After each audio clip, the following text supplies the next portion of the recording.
in Genesis 38, there was a prophecy upon the house of Judah, and the emblem of God upon the tribe of Judah is that the scepter must never depart from Judah. That was the emblem, the emblematic prophecy upon the house of Judah is that the scepter must never depart from where? From Judah. And in Genesis 38, that man called Judah one day was going, and he wanted to visit prostitute. He must have been going to prostitute before, because it's not just easy for you to just jump into a prostitute if you were not going there before. And the prostitute he called that day happened to be Tamar, his daughter-in-law. And when he was to sleep with that one said, no problem. Shebi, you want to sleep with me? No problem. What are you giving me? What is the price you are paying? Said, okay, I will give you a baby goat. Somebody say baby goat. That one said, okay, no problem. Say, where is the baby goat? Say, okay, I didn't come with the baby goat now. But one thing is that I will bring it. The woman said, I don't do my business like that. I don't do my business like that. If you don't have the baby goat here, you must drop something as a sign that you are bringing the baby goat. Okay, Judah said, no problem. What do you want? Say, number one, give me your ring. Give me your staff. Give me. So the lady collected every good thing that symbolized glory in the life, in the land, in the hand of Judah. And Judah dropped them. So he said, no problem, no problem, no problem. Shebi is baby goats. I have plenty of them. I will bring goat tomorrow. By the following day, he sent somebody, said, take the goats to that prostitute at the junction and collect my ring and whatever. When they got there, they said, excuse me, we are looking for one prostitute that used to stay here. They said, prostitute waiting.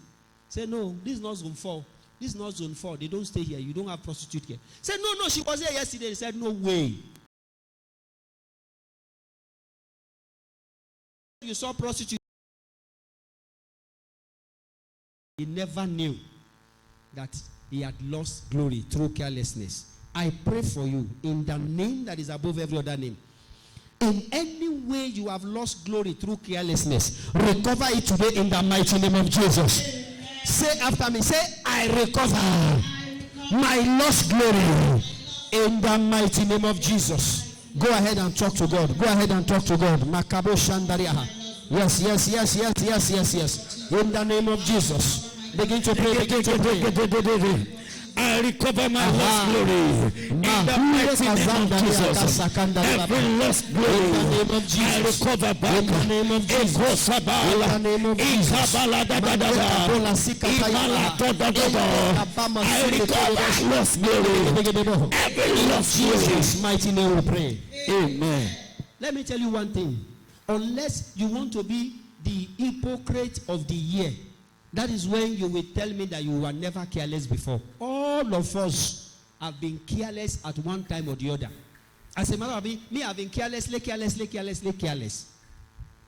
And we have lost a lot in that. Some of us, our carelessness was in one major decision that we took that was wrong. One wrong decision.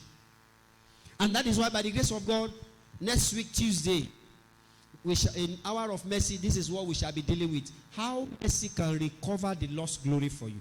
So that is during the Hour of Mercy on Tuesday. But now, so people can lose glory through carelessness. The third way through which glory can be lost is when you slip off. When you what? You slip off. Either in prayer, you slip off. In one way or the other, we can lose glory. Let's look at Hosea chapter 9, verse 11. Through carelessness. When we were praying, we were not praying. We were just jumping and moving up and down and jumping and moving up and down. And then before we could wake up, we have lost the glory. Look at Hosea chapter 9, verse 11. Hosea 9, 11. 1, 2, 3, go.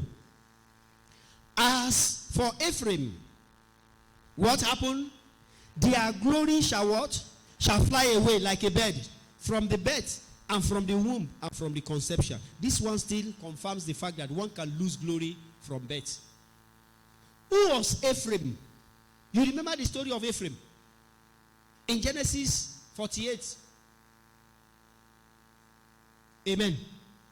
Jacob was old, about to die. And he called Joseph. Reuben, who was the firstborn, who carried the glory of the family, had lost it by sleeping with his wife, his father's concubine. He lost it. And then when he lost it, then that glory was transferred to Joseph. Now, Joseph now had 2 sons, of which one of them was to continue and to be shining in that glory. That glory was what made Joseph to become the prime minister in Egypt. In Genesis 45:13, Joseph was writing, he said, go and tell of my brethren of my glory in Egypt. So there was glory. And Ephraim, who was the second born, was not entitled to that glory. It was Manasseh the firstborn. And when Joseph brought his 2 sons to his father, Jacob, to pray for, instead of Jacob to lay his right hand on the head of Manasseh, who was the firstborn, he crossed the hand and carried that glory and smashed it on Ephraim.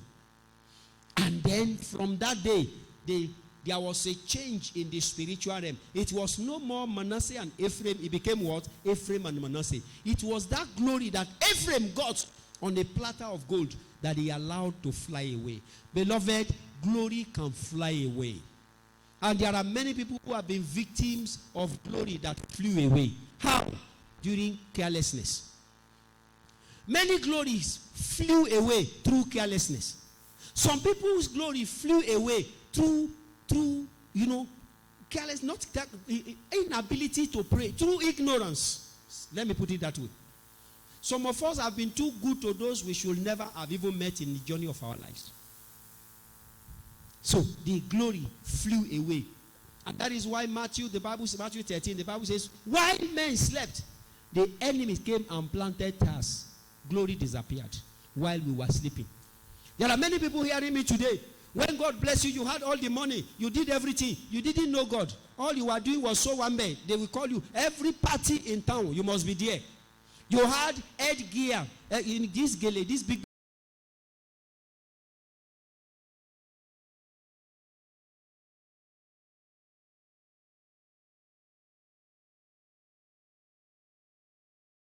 Bless them.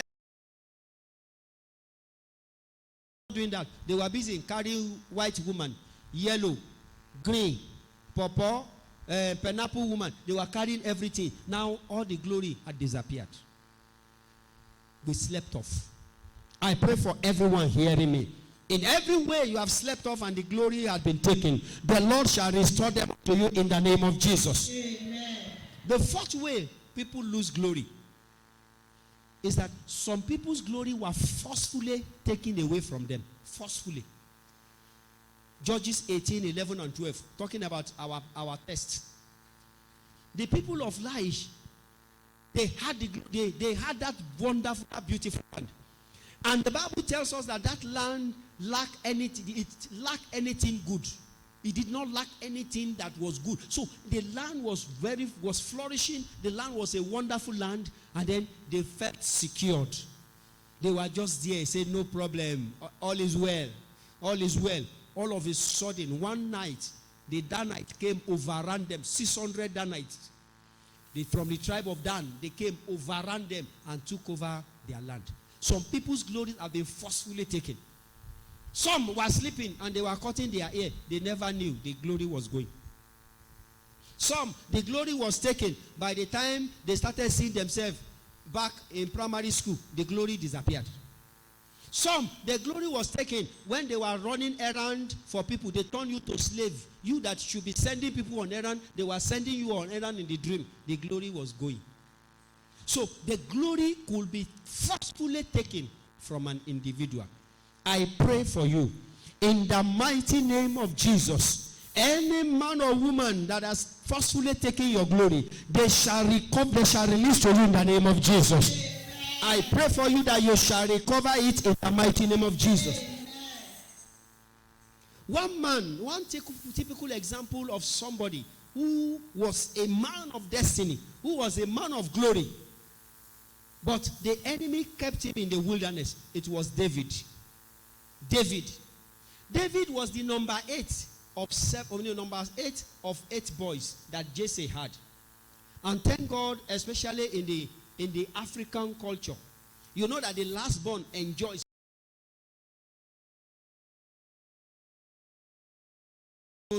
elderly ones. Especially if I have sisters. Sisters, they know how to take care of their junior ones. Am I right? Amen. How many of us you have sister? Up till now, my senior sister still treats me as if I am one baby like this. Praise the Lord. She can decide to leave her bed to go and sleep on the floor. So imagine me being the last born, and I have 7 brothers, 7 sisters, 7 elderly ones, 3 brothers, 4 sisters. My life, I won't suffer again. Am I right? Amen. If you are in school during the holiday, you go to your eldest brother. Brother, they say we should buy Dick in school. That one will give you 5,000. How much is Dick? 5,000. You go to the next one. They say that we should buy Sean. How much is Sean? 5,000. You go to the third one. They say we should buy Na. How much is Na? 5,000. You go to the last one. They say we should buy Ri. How much is Ri? 5,000. You have gotten dictionary from 4 people. Amen. It's one dictionary you want to buy, but 4 people, dictionary of 5,000. 4 people paid for it. Amen. That was the life David should be enjoying.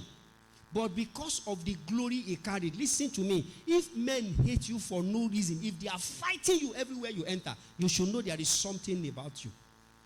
All his brothers, and David was not that big, or was not that, the others were very hefty. Maybe, their father, maybe their mothers were heavy, and their father was, or maybe David's mother was too slim.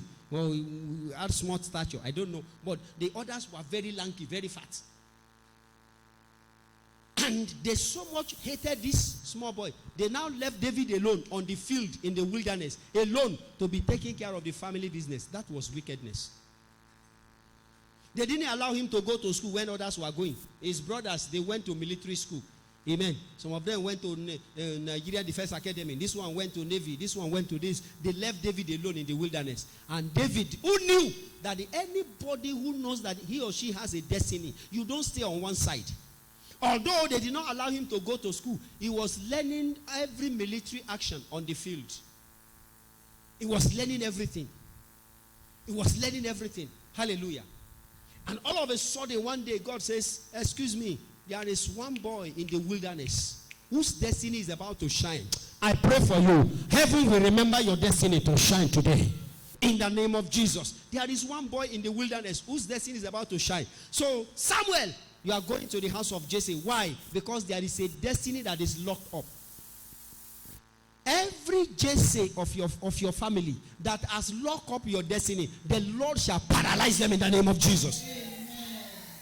And then God has to say, if I leave David like that, that boy will rot in the wilderness. And then God sent a Samuel. Say, go with your oil, anointing oil. Go and anoint that boy out of his problem. Go and anoint that boy out of the wilderness. And anoint him into his divine destiny. And Samuel got to the house of Jesse. And the moment Samuel appeared, Jesse said, hope no problem. He said, for your information, no problem. If there is any problem, you are the problem here. Say, where are your sons? There is a king here. Bring out all your sons. And then the first person Jesse called, say, okay,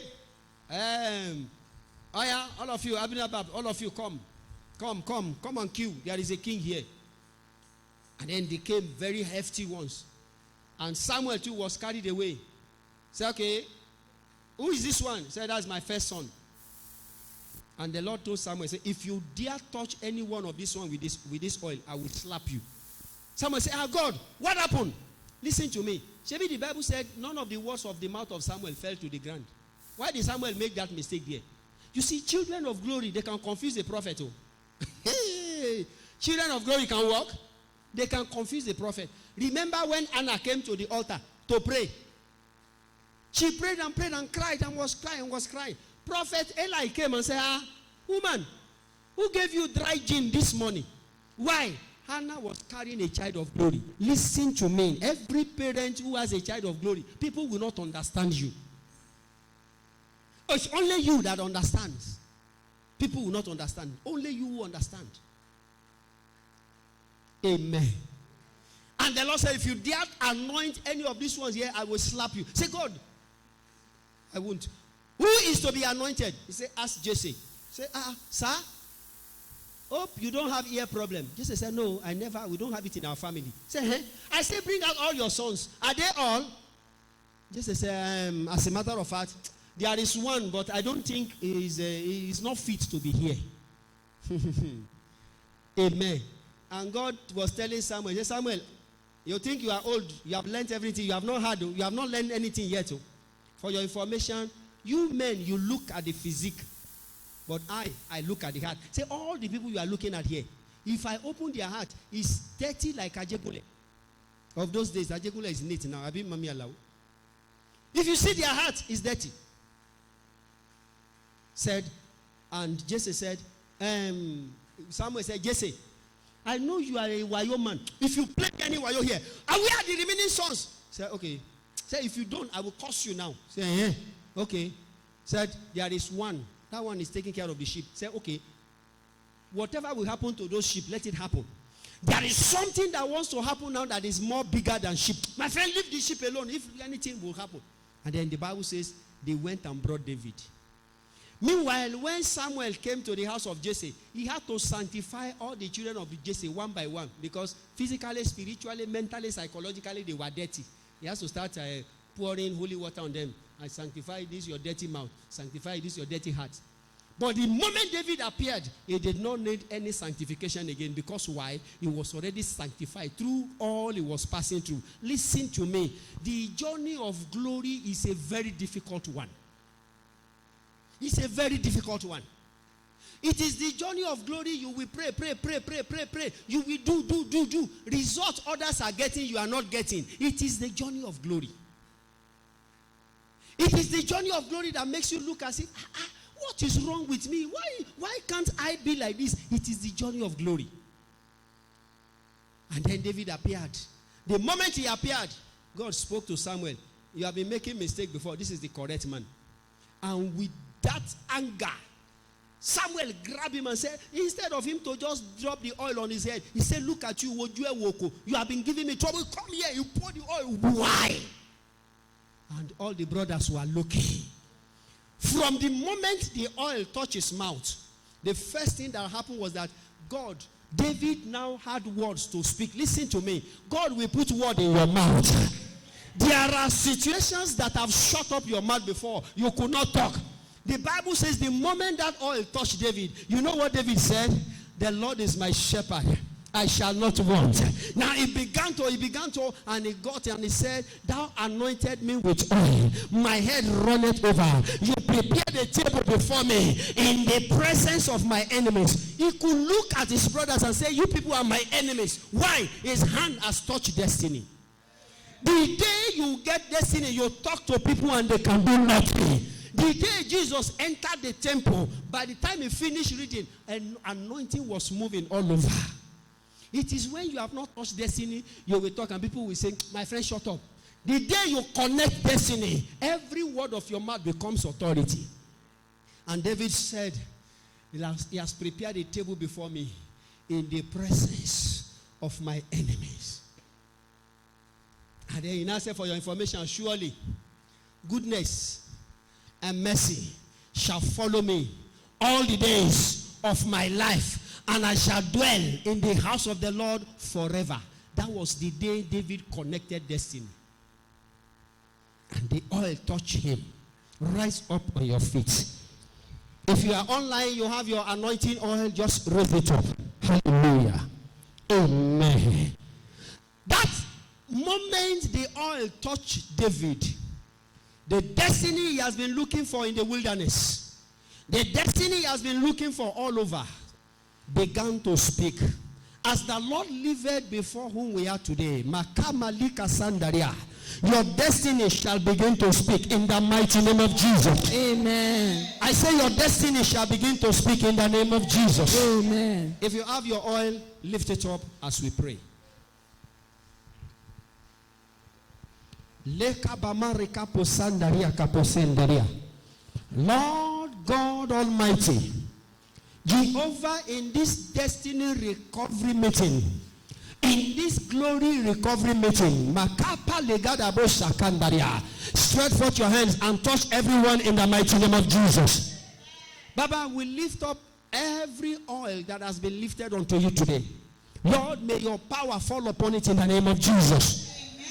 by the reason of your anointing upon this oil, every destiny that has been taken away at birth, be restored now in the mighty name of Jesus. By the reason of your power and your anointing, every destiny that has been lost through carelessness, by the oil of mercy, let them be restored today in the mighty name of Jesus. Every destiny that has been forcefully taken, you, the mighty man of war, Makabalika Sandaria, by your mighty hand, recover for us in the mighty name of Jesus. Amen. Jehovah Makabarita Sandaria, we pray today. As Samuel anointed David, the Bible says his destiny began to show forth. Baba, from there, the moment the oil came upon David, that anointing began to break door open. The next thing that happened was that opportunity opened in the palace. Baba, we pray, by the reason of this oil, as it touches us, oh God, let doors begin to fling open in the mighty name of Jesus. Amen. That day the oil touched David, the palace door opened. David could not just enter the palace, but that day the palace called David. I pray for everyone hearing me today, as this oil touches you, doors of palaces shall open unto you in the mighty name of Jesus. Amen. You never had a voice before. When others are talking, you can't talk. Why? You don't have what they had. David could not talk when his brothers were talking. But the moment that oil touched him, David had words. David could touch, could talk. I pray for you today, Jehovah, wherever you have been silenced because of your destiny that has not manifested, as from today, may you have the guts to talk in the mighty name of Jesus. Amen. It was written concerning Jesus that they read the book and people were amazed. By the reason of the anointing of God coming upon you, amazing results shall be your portion in the mighty name of Jesus. Makapari Sahanda, I pray for you today. By the reason of this anointing coming upon you, every yoke of struggling is broken in the name of Jesus. Every yoke of toiling is broken in the name of Jesus. Many have been looking for their destinies in the wilderness. I pray the anointing that located David shall locate you. Many have been looking for their destinies up and down. Today, the power that set David free shall set you free in the mighty name of Jesus. I sanctify this oil in the name of the Father, in the name of the Son, amen, in the name of the Holy Spirit. In Jesus' mighty name we pray. In Jesus' mighty name we pray. Praise the Lord.